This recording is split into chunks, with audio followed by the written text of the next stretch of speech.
What do NDIS providers do? How much do NDIS providers make? What is NDIS provider? How much do NDIS providers get paid? How do you become an NDIS provider? Why become an NDIS provider? These are the online questions most asked about the NDIS. In this video in the series, what do you do once you've become an approved NDIS provider?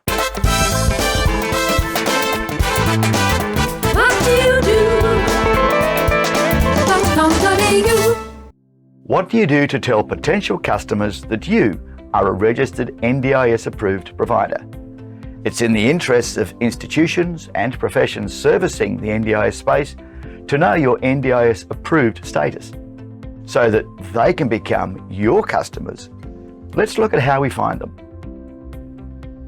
When you received your approval as an NDIS provider, you were given access to the provider portal, linking you directly with the NDIS so you could instantly qualify participants' budgets and sale authorisation, which ensured the government paid you within a maximum of 3 days. When registering, you should have also ensured your business with all its relevant details was placed on the Government Provider Finder directory, because here, the participant who is the end user can find the provider in their chosen location who is NDIS approved. Why? If there is no NDIS approved providers reasonably local, for example, then the participant may have no option but to pay for a product, submit the product receipts, then wait 10 days before reimbursement. That's quite a different exercise to not having to pay anything in the first place. And after all, isn't the objective of the scheme to make life easier for those with disabilities? As 90% of participants have their budgets managed by the government or an NDIS approved plan manager, almost all participants' budgets either must be spent with an NDIS approved provider or preferred to be spent only with approved providers.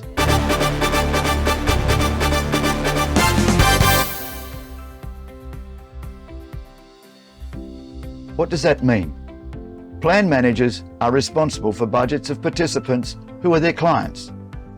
If a plan manager knows a business is NDIS approved, they know any question that arises regarding their decision to use that provider is underwritten by the government itself. When medications may be involved, NDIS approval offers assurance and a form of insurance for the plan manager responsible for authorising such spending. So let's first search for plan managers. Start by typing into your URL address field www.ndis.gov.au/provider finder. This screen should appear. Now, scroll down to almost the bottom of the page to Provider Finder tool. Press Enter. Numerous options are available. The NDIS website video suggests you can search by states if you wish, or postcodes or suburbs. But for this example, I want to find which plan managers either exist in or service participants in a certain suburb. First, I'll type in the postcode. Now, just 2 categories below, I see Registration Group. Click on to open the window. Here, various individuals and businesses are grouped according to their services. You can now search approved providers that fit specific classifications. Scroll down this window to Plan Management, 4th from the bottom.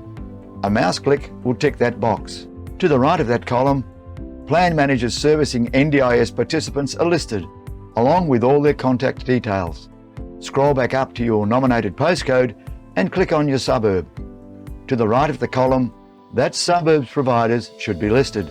Any added services should be visible by clicking on Show All next to their provider status at the end of their advertisement. There may be many more pages of providers to contact in your chosen region, and the map displays their geographical locations.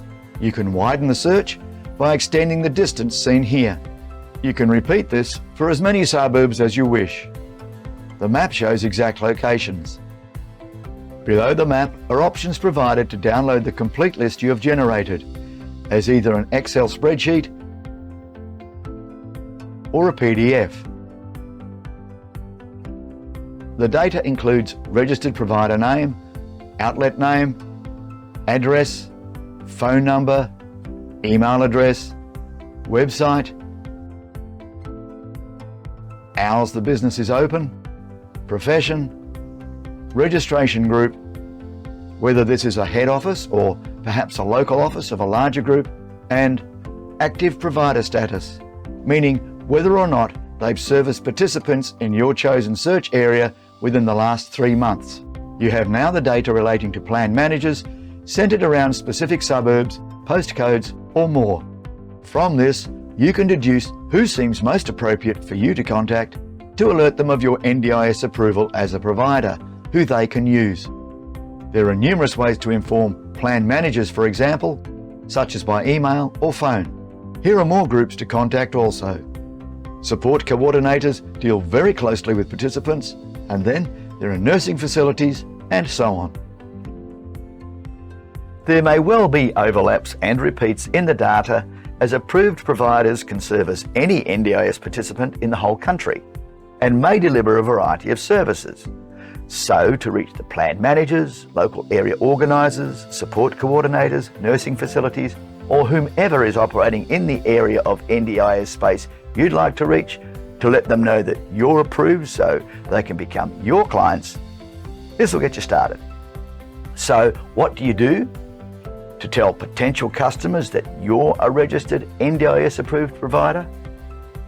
Well, I hope this has been helpful in suggesting ways to deliver your NDIS approved service to those who want to know about you. Of course, if you're not registered as NDIS approved but own or manage a business that you'd like to market into the NDIS space, just contact the link below and quote the code. Our taxes are funding an NDIS bill of well over $40 billion, heading towards $80 billion. So the NDIS needs good businesses approved to ensure that what is spent is value for money for the participants who need it. And with your help and some intelligent application, we may just lower that cost, but also raise the quality of service.